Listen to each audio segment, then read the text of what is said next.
Good morning. তো আজকে আমাদের কাঠমান্ডু থেকে যাব হচ্ছে পোখরা। সময় লাগবে 5 থেকে 5.5 ঘন্টার মতো। তো আজকে আমাদের কাঠমান্ডুর জার্নি শেষ। এবার যাচ্ছি পোখরার উদ্দেশ্যে। তো চলুন সঙ্গে থাকুন।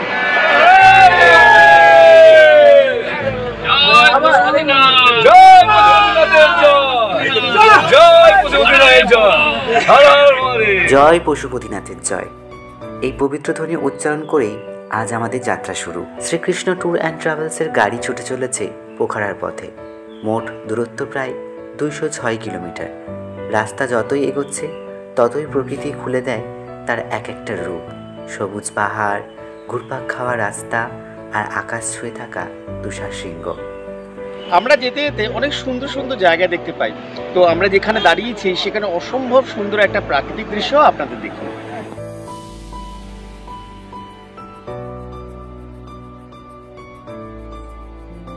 এখন সন্ধ্যে 6টা, আমরা এসে পৌঁছলাম পোখরায়।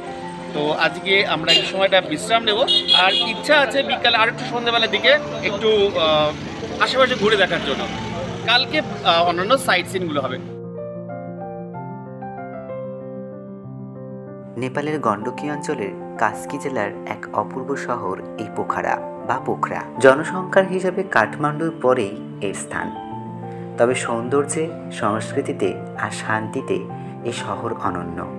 শ্রীকৃষ্ণ ট্যুর অ্যান্ড ট্রাভেলস আমাদের জন্য চমৎকার হোটেলের ব্যবস্থা আগেই করে রেখেছিল, কিন্তু হোটেলে পৌঁছেই মন টিকল না।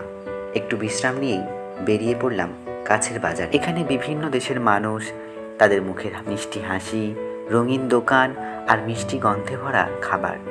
এ যেন এক অপূর্ব মেলবন্ধনের শহর, যেখানে ধর্ম, ভাষা, জাত সব সীমা ভেঙে যায়। স্থানীয়রা বলেন, যদি হিমালয়ে তোমার আত্মাকে স্পর্শ করতে চাও তাহলে এসো পোখরায়। বাজার থেকে ফিরে এসে খিদে পেয়ে গেছিল জোরে। এখন করেছি মোমো অর্ডার। এখানকার মোমো খেতেই হবে। আগের দিন খেয়েছি কাঠমান্ডুতে, এখন পোখরায় এসেছি। পোখরায় এসে কাঠমান্ডু মানে মোমোর ফ্লেভারটা নিচ্ছি কেমন। পবিত্র খাচ্ছে, জিজ্ঞাসা করে দেখি কেমন বলছে। স্যুপ, চাটনি, বলো এবার খেয়ে। হ্যাঁ, কালকে থেকে অনেক ভালো। মানে এখানে এসে এটা অ্যাকচুয়ালি যদিও বেঙ্গল স্টাইলে করা, বাট এখানকার মোমোর একটা আলাদা স্বাদ আছে। কাঠমান্ডু থেকে আমি বলবো যে এখানকার মোমোর কোয়ালিটি অনেক বেটার। আর এদিকে শ্রীকৃষ্ণ ট্যুর অ্যান্ড ট্রাভেলস আয়োজন করেছিল আজকের ডিনারে দেশি মুরগি। তবে কিন্তু এটা ইন্ডিয়ান না, নেপালের দেশি মুরগি। আর রান্নাটাও হয়েছিল খুব সুন্দর। খাওয়া দাওয়ার পর টানা একটা ঘুম দিয়ে পরদিন সকালেই আমরা বেরিয়ে পড়লাম নেক্সট গন্তব্যে। আজকের লক্ষ্য ফেয়া লেক আর তালবারাহি মন্দির। সুপ্রভাত সবাইকে। আমরা এখন পোখরার ফেওয়া লেকে আছি। এখানে টিকিট কাটতে হবে কাউন্টার থেকে, তারপরে ফেওয়া বোট অ্যাসোসিয়েশন থেকে টিকিট কাটতে হবে। এখানে পড়বে যেটা আমাদের নেপালি প্রাইস হচ্ছে ফরেনার 100 কত টাকা, 130 টাকা নাকি 136 টাকা করে পড়বে। এখন এই যে বোট ছাড়ছে, মানে বোট মানে এখানে নৌকা, এই নৌকা থেকে আমরা উঠবো ফেওয়া লেক পেরিয়ে মন্দিরে পুজো দেওয়ার জন্য। অসামান্য ভিউ, এখানে অবশ্যই আসবেন। জলের স্বচ্ছ নীলচে পৃষ্ঠে পাহাড়ের প্রতিফলন, মনে হয় যেন পৃথিবীর বুকের ওপর আকাশটা নেমে এসেছে।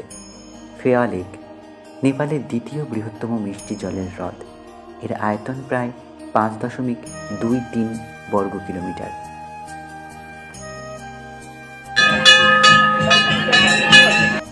প্যাগোডা স্টাইলে নির্মিত এই মন্দির দেবী দুর্গাকে উৎসর্গীকৃত, যিনি রাক্ষস বধের জন্য এই রূপ ধারণ করেছিলেন।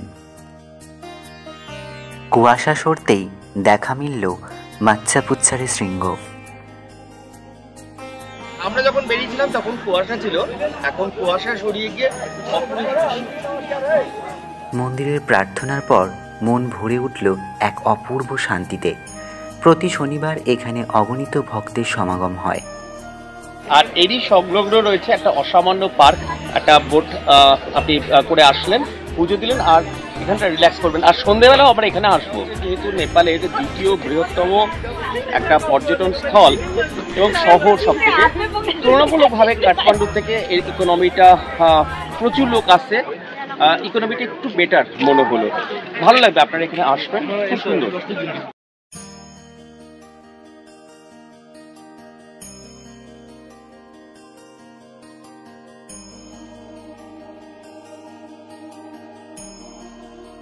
অসম্ভব সুন্দর একটা জায়গা দেখলাম, খুব ভালো লাগলো। আমার তো ভীষণ ভালো লেগেছে কাঠমান্ডু থেকে এই জায়গাটা পোখরা, তো পুরো রেঞ্জটা দেখা যাচ্ছিল, খুব ভালো লাগলো।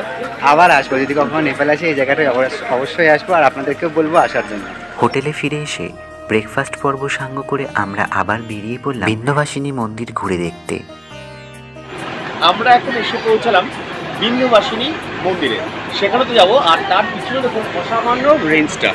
1760 সালের দিকে প্রতিষ্ঠিত দেবী কালীর অবতার বিন্ধ্যবাসিনীকে উৎসর্গীকৃত। লম্বা সিঁড়ি বেয়ে উঠতেই চারিদিক ভরে যায় ঘণ্টার ধ্বনিতে, আর প্রাকৃতিক পরিবেশ আপনাকে মুগ্ধ করবে। কথা প্রসঙ্গে আর একটা কথা আপনাদের জানাই, এই দেবীর মূর্তি ভারতের উত্তরপ্রদেশ থেকেই আনা হয়েছিল রাজা সিদ্ধিনারায়ণ মল্লর স্বপ্ন অনুসারে। আজও এখানে বহু নেপালি দম্পতি বিবাহ বন্ধনে আবদ্ধ হন। আমরাও সাক্ষী হলাম সেই শুভ মুহূর্তের।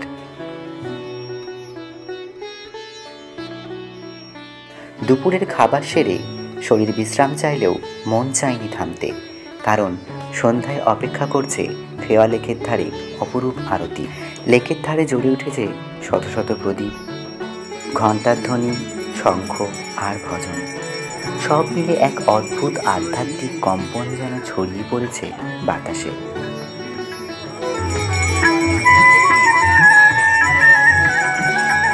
জাত, ধর্ম, বর্ণ, ভাষার ভেদ মুছে সবাই একসঙ্গে প্রার্থনায় মগ্ন।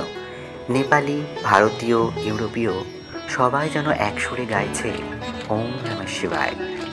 এই দৃশ্য দেখলে বোঝা যায় আধ্যাত্মিকতা কোনো ধর্ম নয়, এ এক অনুভূতি, এক বিশ্বজনীন বন্ধন। মনে বারবার একটাই প্রশ্ন ঘুরে ফিরে আসে, মানুষ এত দূর অতিক্রম করে আসে কিসের টানে?